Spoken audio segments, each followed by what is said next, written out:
저는 오늘 나의 삶이 세상을 바꿀 수 있다면 이라는 제목으로 하나님 말씀 나누도록 하겠습니다. 제가 며칠 전에 아내와 함께 샤브샤브 집에 간 적이 있습니다. 식사를 하는데 기존에 웬만한 샤브샤브 집에 가면요, 그 샤브를 찍어 먹는 소스가 한 2개 정도 나오는 것 같아요. 좀 매콤한 소스랑 간장 베이스 소스 이렇게 2개 정도 나오는데, 제가 가는 샤브샤브 집에는요 소스가 3개가 나오는 거예요. 그래서 기분이 좋아서 소스를 이렇게 쫙쫙 따르고 있는데, 처음 이렇게 딱 소스를 따는데 소스에서 좀 그 얇은 나뭇가지 비슷한 게 이게 딱 나오는 거예요. 그래서 기분 좋게 먹으려다가 소스에서 이상한 물질이 나오니까 이게 좀 어떻게 된 건가 싶어서 직원분을 불렀어요. 이게 혹시 이 소스에 원래 들어가는 그 내용물입니까? 이렇게 물어봤어요. 그랬더니 죄송하다고 하면서 바꿔드리겠다고 하는 거예요. 잠시 후에 그 직원분이 나오시는 것이 아니라 사장님이 바로 나오시는 거예요. 그러면서 손님 죄송합니다.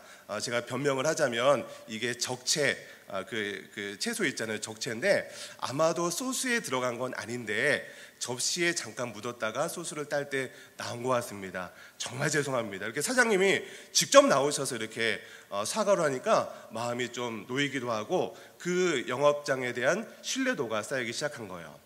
그래서 다시 한번 그 소스를 갈아서 샤브샤브를 먹기 시작하는데, 제가 최근에 먹었던 샤브샤브 중에 제일 맛있는 샤브샤브를 먹고 이렇게 나올 수 있었어요. 사실 어떻게 보면은 처음에 좀 그 영업장에 대한 안 좋은 이미지로 굳힐 수 있었던 그 상황에서 사장님께서 제가 가진 불만에 대해서 빠르게 대처함을 통해서 제가 맛있게 식사를 할 수 있게 되었습니다. 여러분, 한 조사에 따르면요, 한 명의 그 불만 고객이 그냥 한 명의 불만 고객으로 끝나는 것이 아니었어요. 그 한 명이 불만을 가지면요, 보통 한 10명 정도의 잠재 고객한테 내가 가진 불만을 이렇게 이야기를 하는 거죠. 전달을 하는 거죠. 또 그것으로 끝나는 것이 아니라 그 불만을 들은 그 10명의 잠재 고객은요, 또 다른 사람들에게 그 불만을 전달하게 된다는 것이에요. 그래서 결국 한 명의 불만 고객이 한 명으로 끝나는 것이 아니라 약 120명에게 그 불만이 전달되게 된다는 것입니다. 여러분, 그래서요, 그 영업장에 대한 그 구매를 방해하게 되는 것이죠. 여러분, 반대로 불만을 가진 고객에게 추가적인 서비스를 제공해서 그 사람을 단골 고객으로 만들다면 분위기는 완전히 바뀔 수 있는 것이죠. 여러분, 한 회사의 단골 고객 26%가요, 그 회사 수익의 84%를 차지한다고 합니다. 여러분, 이것은요, 어떤 기업이나 사업장이요, 신규 고객을 창출을 하는 것보다 단골 고객을 만드는 것이 이윤 창출에 훨씬 더 유리하다는 것을 이야기해 주고 있는 것이에요. 여러분, 특별히 이런 경우가 언제 좀 더 발생하냐면, 여러분, 보험 가입할 때, 여러분, 보험 설계사분들이 어떻게 보험 가입할 때 합니까? 온갖 선물과 이 보험만 가입하면 이 어떤 서비스가 다 제공될 겁니다라고 하면서 굉장히 좋은 이야기들을 많이 해주십니다. 여러분, 그런데 어떻습니까? 정작 보험금을 타려고 하면 어떻게 돼요? 갑자기 분위기가 바뀌는 거예요. 요즘에도 어떤 TV 광고에 보니까 어떤 환자분이 이렇게 전화하면서 왜 이렇게 전화를 안 받아? 막 그러면서 어떤 광고가 나오는 거 봤습니다.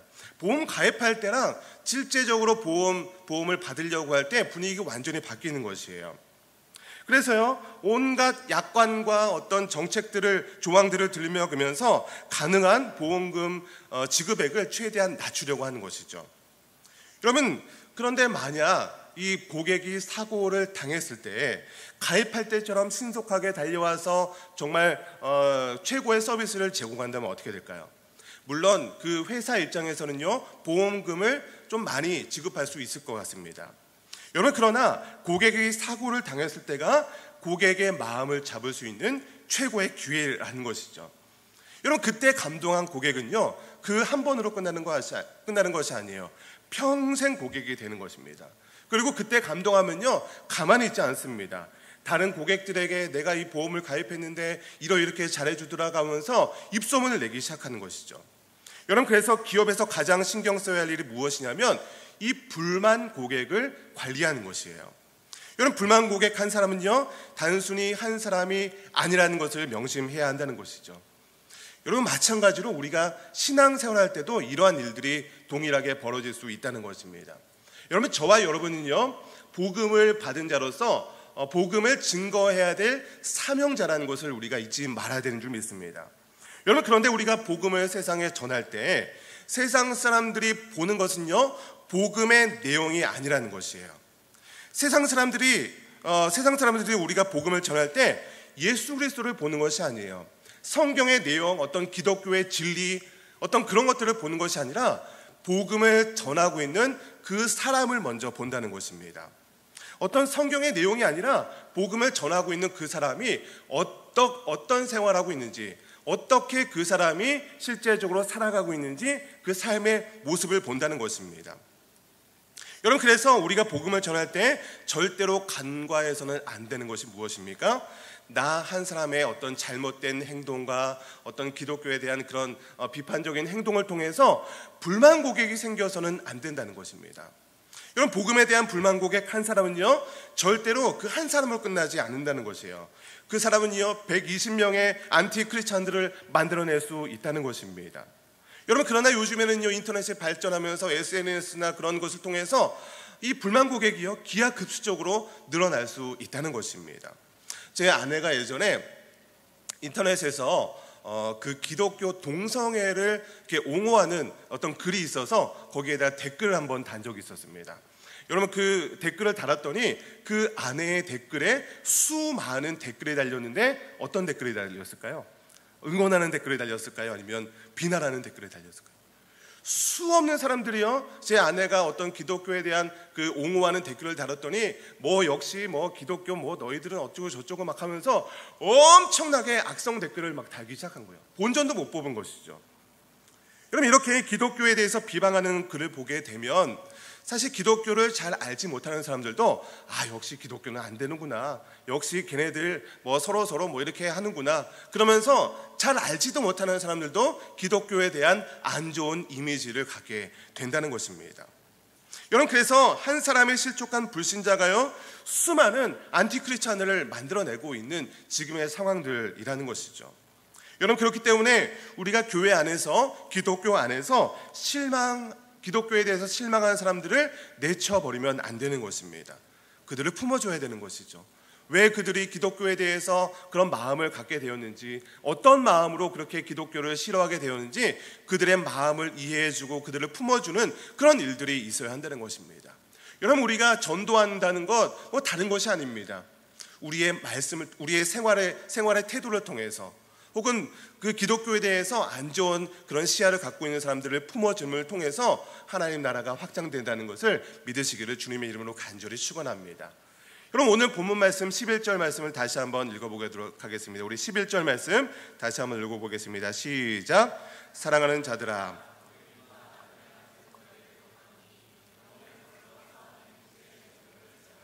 여러분, 오늘 베드로 사도는요, 오늘 본문에서 육체의 정욕을 제어하라라고 이야기하고 있습니다. 여러분, 그런데 오늘 베드로 사도가 말하고 있는 이 육체의 정욕은 어떤 것을 이야기하고 있는 걸까요? 내가 예수 믿기 전에 추구했던 모든 것들을 이야기하고 있는 것이에요. 그러니까 이 내가 예수 믿기 전에 추구하고 있던 것이 사람마다 다 다를 수 있어요. 어떤 사람은 내가 돈을 추구했던 사람들이 있을 수 있겠죠. 우리 학생들 같은 경우는 나의 성적을 항상 추구하면서 살아갈 수 있겠죠. 어떤 영어 시험이나 자격증이나 이런 점수에 내 모든 것을 매달렸던 사람들이 있을 수 있겠죠. 어떤 사람들은요, 이성 친구, 어떤 애인이 내 삶의 유일한 어떤 삶의 이유일 수 있습니다. 어떤 사람은 권력이나 명예가 될 수 있습니다. 그런데 이러한 육체의 정욕은요, 우리의 영혼을 거슬러 싸우는 것들이다라고 말씀하고 있다는 것이에요. 우리가 우리 눈에 좋아 보이는 것들을 쫓아가다 보면 우리의 영혼이 망가진다라고 이야기하고 있는 것입니다. 여러분, 예수 믿는다는 것이 무엇일까요? 예수 믿는다는 것. 이 예수 믿는다는 것은요, 내가 예수 믿기 전에 주인으로 모셨던 것을 그 위치에 예수님으로 주인을 바꾸는 것입니다. 내가 그 전에 어떤 성적이나 나의 명예나 나의 어떤 그 행복이 나의 유일한 그 주인이었다면 그 자리에 예수님을 올려놓는 것이에요. 예수 믿는다는 것 별다른 것이 아닙니다. 그 위치에 예수 그리스도가 있어야 하는 것이죠. 여러분, 그런데 육체의 정욕을 제어하는 것이 왜 이렇게 중요할 것일까요? 우리 12절 말씀도 같이 읽어보겠습니다. 시작. 너희가 이방인 중에서 행실을 선하게 가져 너희를 악행한다고 비방하는 자들로 하여금 너희 선한 일을 보고 오시는 날에 하나님께 영광을 돌리라.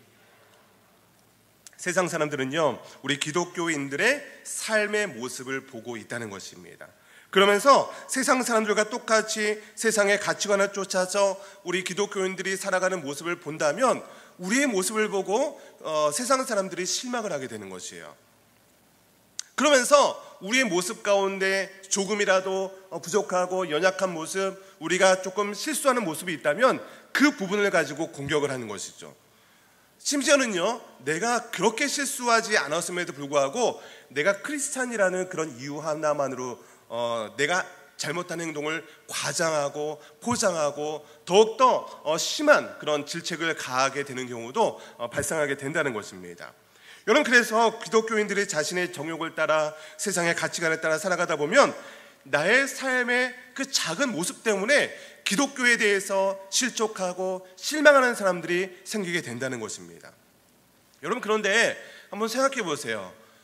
우리 기독교인들 중에 일부러 막 악행을 하고 막 악을 행하고 막 욕하고 일부러 남을 속이고 그런 사람들이 얼마나 많이 있겠습니까? 실제적으로 사실 기독교인들이요, 세상 사람들에 비해서 선한 행동들, 그리고 봉사활동, 남 모르게 도와주는 일들 굉장히 많이 하고 있습니다. 그것이 알려지지 않아서 그렇겠지만 사실 기독교인들 여러분들만 보더라도 굉장히 좋은 일들, 일부러 막 악행을 저지르는 일들 안 하잖아요.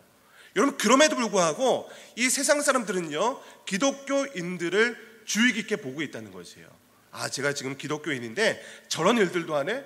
아니, 왜 기독교인임에도 불구하고 저런 행동을 하지? 그러면서 그 모습을 주의 깊게 보고 있다는 것입니다. 여러분, 이러한 일들이요, 지금 현대 사회뿐만 아니라 이 신약 성경 베드로전서가 기록되고 있었던 2000년 전에도 동일한 일들이 이루어지고 있었다는 것이에요. 기독교인들의 삶의 모습을 보면서 어떻게 해서든지 기독교를 비판하고 깎아내리려고 하는 일들이 그때 당시에도 있었다는 것입니다. 여러분, 그것으로 끝나는 것이 아니라 기독교를 완전히 이상한 종교로 만들어 버리게 된다는 것이죠. 여러분, 베드로 사도는요, 이렇게 기독교를 비방하는 사람들에게 어떻게 대우해야 될까? 이렇게 때로는 억울하고 때로는 우리가 참 그런 어떤 대우를 당하지 않아야 되는데 그렇게 대우하는 사람들에게 어떻게 행동을 해야 될까 이야기하고 있는 것입니다. 우리가 선한 행실을 보여주어서 우리를 비방하는 그 사람들도 예수를 믿을 수 있게 해야 된다라고 이야기하는 것입니다.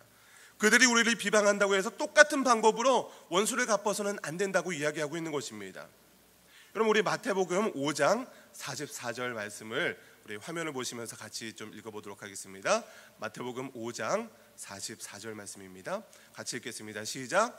나는 너희에게 이르노니 너희 원수를 사랑하며. 네, 지금 뭐라고 말씀하고 있습니까? 너희 원수를 사랑하고 너희를 박해하는 자를 위하여 뭐라고요? 기도하라라고 이야기하고 있어요. 그들이 우리를 아무리 박해하고 그들이 아무리 우리에게 허물을 덮어 씌우더라도 그들을 위해서 기도하라라고 얘기하고 있다는 것이에요. 뿐만 아닙니다. 로마서 12장 14절 말씀도 같이 읽겠습니다. 우리가 화면을 좀 보여주시고요. 같이 읽겠습니다. 시작. 너희를 박해하는 자를 축복하라. 축복하고 저주하지 말라. 우리를 세상 사람들이요, 우리를 박해하는 것이에요.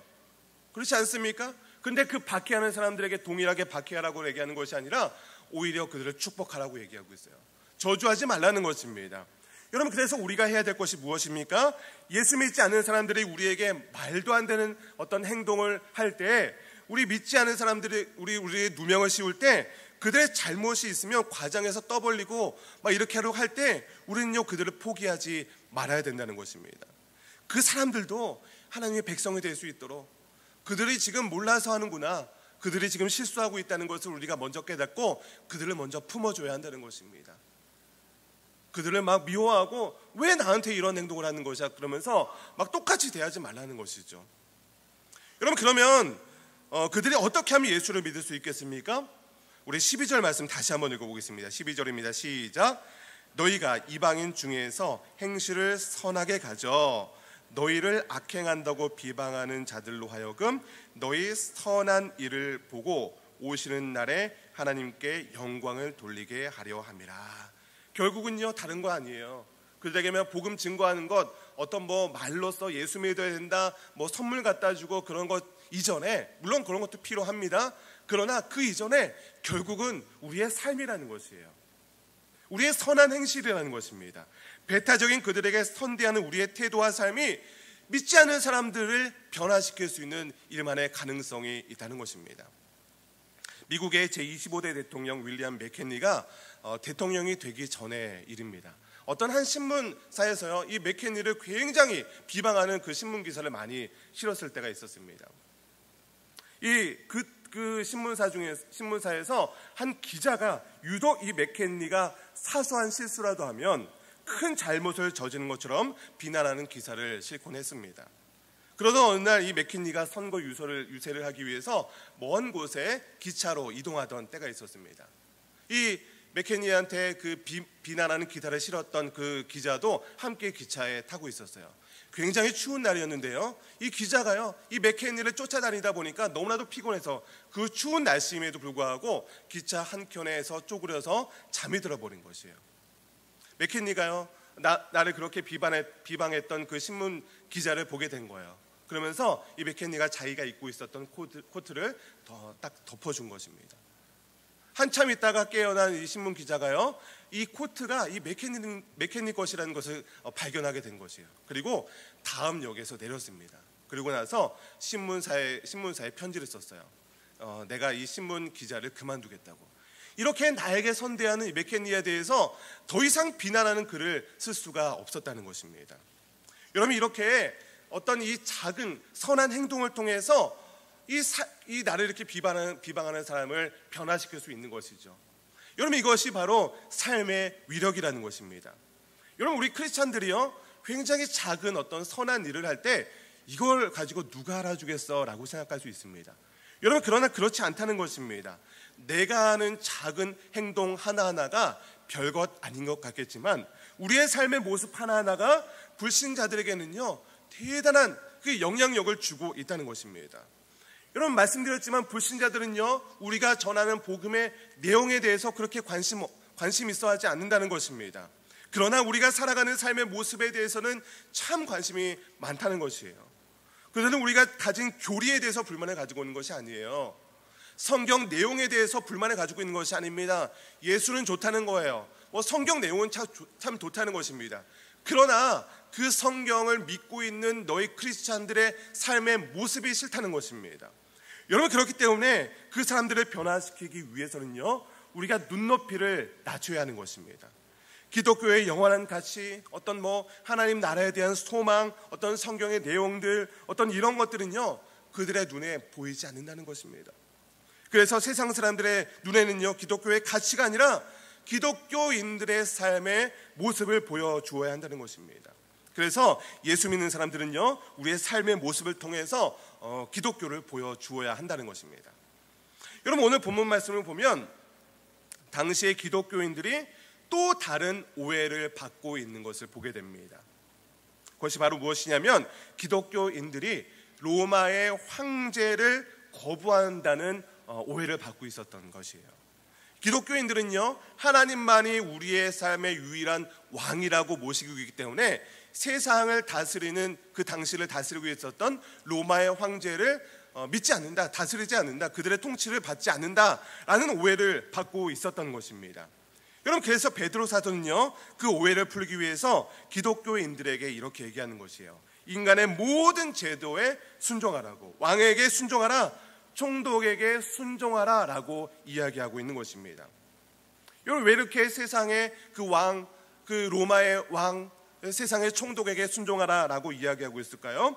우리 15절 말씀 또 한번 읽어보겠습니다. 시작. 곧 선행으로, 어리석은 사람들이 그 순종하는 삶의 모습을 통해서 기독교를 오해하고 있는 사람들을 이해시키라 라고 이야기하고 있다는 것입니다. 그래서 우리는 사람들을 대할 때 어떻게 해야 됩니까? 우리 17절 말씀 마지막으로 읽겠습니다. 시작. 뭇 사람을 공경하며 형제를 사랑하며 하나님을 두려워하며 왕을 존대하라. 여기 보면 뭇 사람이라고 이야기하고 있는데요. 이 뭇 사람을 영어 성경에 보면 everyone이라고 표현하고 있다는 것입니다. 그러니까 이 뭇 사람들을 공경하라고 할 때 이 뭇 사람은요, 공경할 만한 대상, 어떤 그런 능력이 있는 사람, 누가 보더라도 공경할 만한 사람들만 공경하라는 것이 아닙니다. 모든 사람들을 공경하라라고 이야기하고 있다는 것이에요. 여러분, 우리나라의 기독교인들 뭐 좀 넓게 잡으면 한 30% 정도가 기독교인이라고 얘기할 수 있습니다. 그러니까 대한민국 인구의 3분의 1 정도가 기독교인이라는 거죠. 여러분, 그들이 세상 속에 살아가면서 모든 사람들을 공경하면서 참 선한 행동을 가지고 살아간다면 이 대한민국이 변화되지 않겠습니까?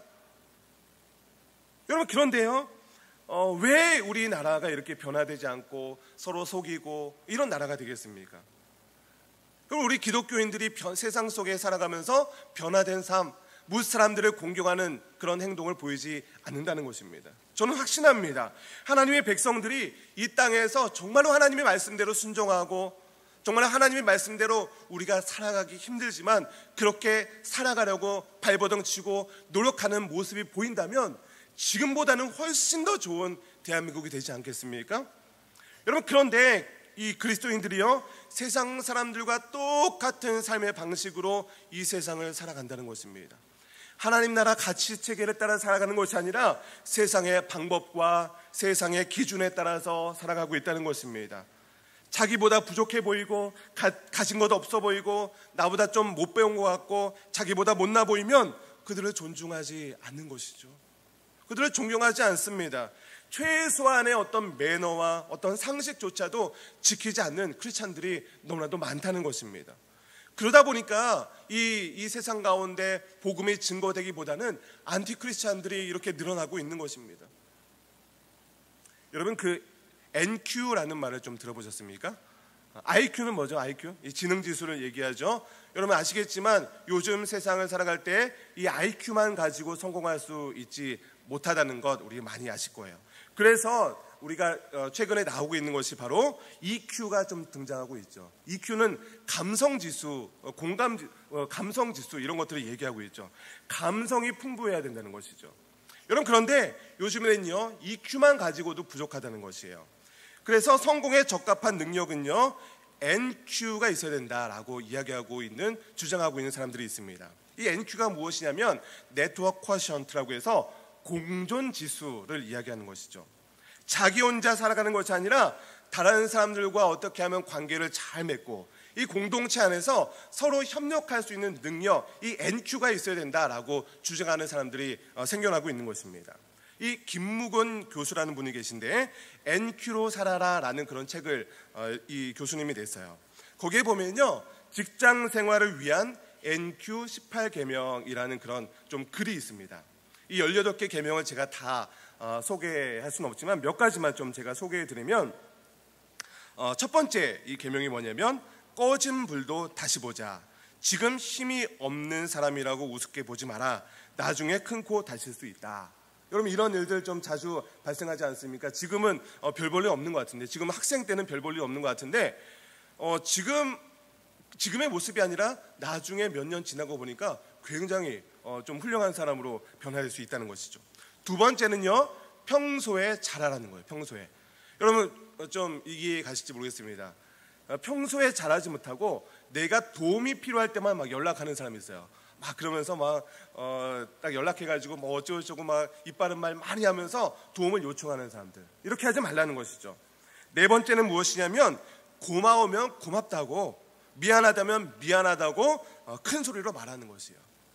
여러분, 고마우면 그 마음을 그대로 전달하는 것이죠. 다섯 번째는 남을 도와줄 때는 화끈하게 도와주라는 것이에요. 그냥 도와줄 때 막 도와주기 싫어가지고 막 억지로 막 도와주면 그 사람들도 뭐 이렇게 별로 고마우지 않습니다. 도와줄 때 막 화끈하게 이렇게 도와줄 때, 이 사람이 나를 이렇게 도와줬구나, 이 감동을 얻게 되는 것이죠. 열 번째는 무엇이냐면 남의 기획을 비판하지 말라는 것이에요. 내가 쓴 기획서를 떠올려 보라 이렇게 얘기하고 있어요. 남에게 막 비판하면요, 내 기획서도 사실은 엉망일 때가 많잖아요. 여러분 18번 중에 좀 특이한 것이 있는데 제가 이 14번째 것을 좀 소개하고 싶어서 이야기한 거예요. 14번째가 무엇이냐면 수희 아저씨 청소부 아줌마에게 잘해라. 여러분 수희 아저씨 청소부 아줌마에게 잘하는 사람이 요즘 시대에는 성공한다는 것입니다. 여러분 왜 그럴까요? 수희 아저씨, 청소부 아줌마 이런 사람들이 뭐 대단한 사람은 아니잖아요. 여러분 수희 아저씨와 청소부 아줌마를 존중하고 존경할 수 있는 사람은요, 당연히 많은 사람들을 존중할 수 있는 사람이라는 것이에요. 자기를 가르쳐준 선생님을 존중할 줄 알고, 나를 낳아주고 길러준 부모님을 존중할 줄 아는 대통령을 존중할 수 있는 사람이라는 것입니다. 사랑하는 여러분, 우리 기독교인들은요, 다른 사람들을 존경하고 존중할 수 있는 사람이어야 된다는 것입니다. 진심으로 그리스도인들은요, 사람들을 존중할 수 있어야 되는 사람들이라는 것이에요. 그런데 때로 우리 크리스찬들, 예수 믿는 사람들임에도 불구하고 내 주변에 있는 사람들조차도 존중하지 못하는 사람들이 가끔 있다는 것입니다. 나를 가르치는 선생님, 교수님을 존중하지 않는다는 것이에요. 내 이웃에 있는 사람들을 존중하지 않습니다. 심지어는요, 나를 낳아주신 부모님을 존중하지 않아요. 존경하지 않습니다. 그러다 보니까 내 주변에 있는 내 친구, 후배, 어떤 동생들을 존중하지 않는 것이죠. 나보다 상대적으로 능력이 없어 보이는 사람을 존중하지 않는다는 것이에요. 여러분, 내가 크리스찬으로서 내 옆에 있는 사람들조차 존중하지 못하고 존경할 수 없다면 누가 그리스도인들의 모습을 보고 예수를 믿겠습니까? 세상 사람들은요, 그리스도인들의 삶의 모습을 보고 실망한 사람들이 너무나도 많다는 것이에요. 기독교에 대해서 오해하고 증오의 감정을 가지고 있다는 것입니다. 그러한 사람들에게 우리가 해야 될 일은 무엇입니까? 저와 여러분이 이 땅에서 썩어질 한 알의 밀알이 되어야 한다는 것입니다. 그리스도인들을 미워하고 교회에 대해서 적대감을 가진 그들에게 그들을 그리스도의 이름으로, 예수님의 이름으로 그들을 축복해야 된다는 것입니다. 그들에게 예수 그리스도의 사랑으로, 우리의 삶의 모습으로 우리의 예수 그리스도의 사랑을 전해야 된다는 것입니다. 여러분, 물론 우리가 어떤 한두 번의 선한 행동, 그들을 섬기는 모습을 보였다고 해서 그들이 한두 번에 바뀌지 않습니다. 여러분, 그러나 때가 되었을 때 사람은요, 다 때가 있는 것 같아요. 어떤 평소와 같지 않습니다. 그들도 어떤 아플 때가 있고 위로받아야 할 때가 있어요. 그때 보통 때 나에게 선한 행동을 했던 크리스찬의 모습, 그 모습을 보고 그 때가 되었을 때 내가 예수를 믿어봐야겠구나라는 그 때가 반드시 온다는 것입니다. 여러분, 1907년에 평양에서 정말로 부흥이 있었을 때가 있었습니다. 성령운동이 일어났어요. 이 평양에서 놀라운 부흥이 일어났던 이유 중에 하나가 무엇이냐면 바로 회개운동이었습니다. 그 사경회에 참석한 사람들이 성령 충만하게 되니까 그들 가운데 있었던 이 어떤 죄에 대한 모습들, 이 모습이 막 너무나도 드러나는 거예요. 여러분, 성령 충만하면요, 내 안에 있는 이 죄악의 모습이 너무나도 참을 수 없는 것입니다. 그래서 막 기도하기 시작하고 나의 죄에 대해서 회개하기 시작했던 것이에요. 여러분, 그래서 그 사경회가 있었을 때 많은 사람들이 자신의 죄에 대해서 회개하는 그런 회개 운동과 성령 운동이 함께 일어났던 것입니다. 여러분, 그런데 이 회개 운동이 그 기도의 자리에서 멈추지 않았다는 것이에요. 하나님, 나 이런 죄를 지었습니다. 그냥 기도하고 끝났다는 것이 아니에요. 내가 이것 어떤 사람의 물건을 훔쳤다면 이것을 내가 훔쳤습니다, 고백하는 걸로 끝나는 것이 아니라 집에 돌아가서 훔친 물건을 그 사람에게 실제적으로 되돌려 준 거예요. 기도하고 끝나는 것이 아니라 선한 행동을 통해서 나의 삶이 변화되는 모습을 보여주었다는 것입니다. 여러분, 그래서 당시에 그 경찰들이요, 저 집회에 가면 이 범죄자들을 잡을 수 있겠다. 그래서 몰래 이 집회에 침투했던 경찰들이요, 그 자리에서 막 성령 충만을 받은 거예요. 그러고 나서 그 경찰들도 회개하고 성령 운동이 성령 충만한 그런 일들을, 그래서 그들의 삶이 변화되는 일들이 이 100여 년 전에 이 땅 가운데 일어났다는 것입니다. 여러분, 이런 일들을 통해서 이 평양 이 주변에 이 삶이 변화되지 않았겠습니까? 삶이 변화된 많은 크리스찬들의 모습을 통해서 기독교에 대한 이미지가 변화되기 시작했다는 것이죠. 기독교인들의 이 작은 삶의 변화가 세상을 바꿔나가기 시작했다는 것이죠. 여러분, 사실 요즘 시대에 복음 자체에 대해서 듣지 못한 사람들은 그렇게 많지 않은 것 같아요. 왜냐하면 지하철에서도 예수천당, 불신지옥, 우리 또 교회마다 매년마다 뭐합니까? 새생명 축제, 우리도 행복 축제, 무슨 해피데이, 전도 축제, 그러면서 매년마다 엄청난 예상과 연예인들 다채로운 프로그램을 통해서 많은 사람들을 복음 증거하는 일들을 해왔다는 것이죠. 여러분, 이렇게 수많은 복음 증거하는 일들이 있었기 때문에 복음 자체에 대해서 요즘 사람들이 듣지 못하는 사람들은 그렇게 많지 않은 것 같아요. 물론 아직도 그런 사람들이 있기 때문에 그런 어떤 행복축제나 이런 것들이 필요하기도 합니다. 여러분, 그러나 지금은요, 전도를 위해서 우리가 먼저 해야 될 것이 무엇이냐면 우리의 삶의 모습을 먼저 변화시키는 모습이 선행되어야 한다는 것입니다. 그래서 나의 작은 그 선행들이 모여서 이 세상 사람들로 하여금 기독교에 대한 인식을 조금씩이라도 변화시키는 일들이 일어나야 한다는 것입니다. 나 하나 때문에 기독교에 대해서 안티 세력을 갖고 있었던 사람들 1%만이라도 변화시킬 수 있다면, 아니 0.01%만이라도 나의 모습을 통해서 선한 영향력을 보여줄 수 있다면 왜 우리가 그걸 안 해야 됩니까? 못할 이유가 없는 것이죠. 여러분, 그래서 변화된 우리의 삶의 모습을 통해서 그리스도인들이 사랑의 모습을 증거해야 되는 것이에요. 여러분, 이 세상 어떻습니까? 우리가 하나님의 사랑을 증거해야 된다, 이 모습 모르는 것 아니죠. 여러분, 그러나 이 세상이요, 점점 어두워지고 있는 것 같아요. 이 악한 사단의 영이요, 어떻게 해서든지 우리 믿는 크리스찬들을 넘어뜨리려 하고 있다는 것이에요. 여러분, 특히 우리 청년들을 엄청나게 공격하고 넘어뜨리려 하고 있는 그 악의 세력들이 있어요.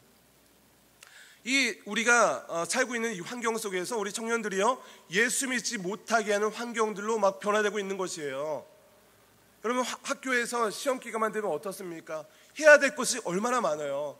공부해야 될 것들 너무나도 많아요. 자격증도 준비해야 되죠. 그러니까 시험 기간만 되면 우리 어떤 청년들뿐만 아니라 우리 주일학교도 마찬가지죠. 이 출석률이 엄청나게 떨어지는 것이에요. 교회 다니지 못하는 환경으로 계속해서 바뀌어버리게 된다는 것이죠. 이런 뿐만 아닙니다. 기독교 안에서 예배드리지 못하는 환경으로 변화되는 것뿐만 아니라 이단의 세력도요, 너무나도 공격이 심한 거예요. 하나님의 교회 신천지, 요즘 새천지로 바뀌었다고 얘기하기도 하는데, 혹시 이 자리에 신천지 있으면 손 들어보세요. 예. 하나님의 교회 있으면 손 드세요. 나가세요. 예. 여러분, 하나님의 교회 신천지가요, 이 주 타겟 대상이요, 청년들이에요. 특별히 우리 신입생 대학생들, 너무나도 이 정교하게 너무나도 친절하게 대해주는 거예요. 그러면서 이 성경 공부하자 막 그러면서 이 교회 밖의 성경 공부, 여러분 특별히 주의하시기 바랍니다. 교회 안에서 제공하고 있는 성경 프로그램 말고 일제 교회 밖에서 일어나고 있는 성경 공부 프로그램에 참여하자, 어떤 그런 얘기를 드렸으면 신고하세요. 리더들한테, 헬퍼한테, 저한테 신고하세요. 거의 100이면 100, 그 교회 밖에서 일어나고 있는 성경 프로그램 이런 것들은요, 이단 세력일 확률이 높습니다. 설문조사한다, 그래서 요즘에는요, 무료로 영화를 보여준다라고 하면서 자기한테 문자를 보내주면 티켓을 보내준다라고 하면서 어떤 신천지 어떤 그런 이단 포교 방법도 있는 거예요. 절대 거기에다가 문자를 보내면 안 되는 거예요. 그 전화번호를 따기 위한 그런 수법이에요. 거기다가 연락해서 그때부터 막 물고 늘어지는데 이 청년들이요, 거기에 숱하게 넘어진다는 것입니다. 여러분, 이렇게 우리가 그리스도의 사랑을 가지고 세상을 복음화시키고 우리의 삶을 변화시켜야 됨에도 불구하고 오히려 우리 크리스찬들이요, 나의 삶, 내가 주일날 예배드리는 것조차 지키기도 힘든 세상에 살아가고 있다는 현실이라는 것입니다. 여러분들 어떻습니까? 정말로 나의 이 선한 영향력을 세상에 미치는 그런 삶을 살아가고 있습니까? 알고는 있지만 이렇게 살아가는 것이 너무나도 어려운 시대에 정말로 악의 세력들이 여러분들을 넘어뜨리기 위해서 달콤한 것들로 유혹하는 이 시대를 살아가고 있다는 것입니다. 여러분, 그렇기 때문에 우리가 정신 차려야 되는 것이에요. 우리가 말씀과 기도와 어떤 예배 가운데 충만하게 빠져 있지 못하면 내 마음 가운데 정말로 하나님 앞에 내가 정말로 바로 서 있지 않는다면 그 세상의 유혹 가운데 넘어질 수밖에 없다는 것입니다. 여러분, 우리가 어떤 나의 삶에 그 작은 그 선한 영향을 통해서 세상에 복음을 전하는 것, 이것도 좋지만 그것 자체가 우리의 신앙을 지켜나가는 마지막 마지노선이 될 수 있다는 것입니다. 여러분, 그렇기 때문에 내가 정말로 그렇게 살기 힘들어요. 말씀대로 살기 힘든 것 너무나도 잘 알고 있습니다. 그럼에도 불구하고 우리가 정말로 절대 포기하지 마시기 바랍니다. 때로는 넘어지고 쓰러질 때 있습니다. 여러분, 괜찮습니다. 그럼에도 불구하고 다시 예배 가운데 나오는 것이에요. 다시 기도하는 거예요. 하나님, 나 이렇게 넘어지고 쓰러졌습니다. 나 이렇게 연약합니다. 그러나 하나님, 나에게 능력 주세요.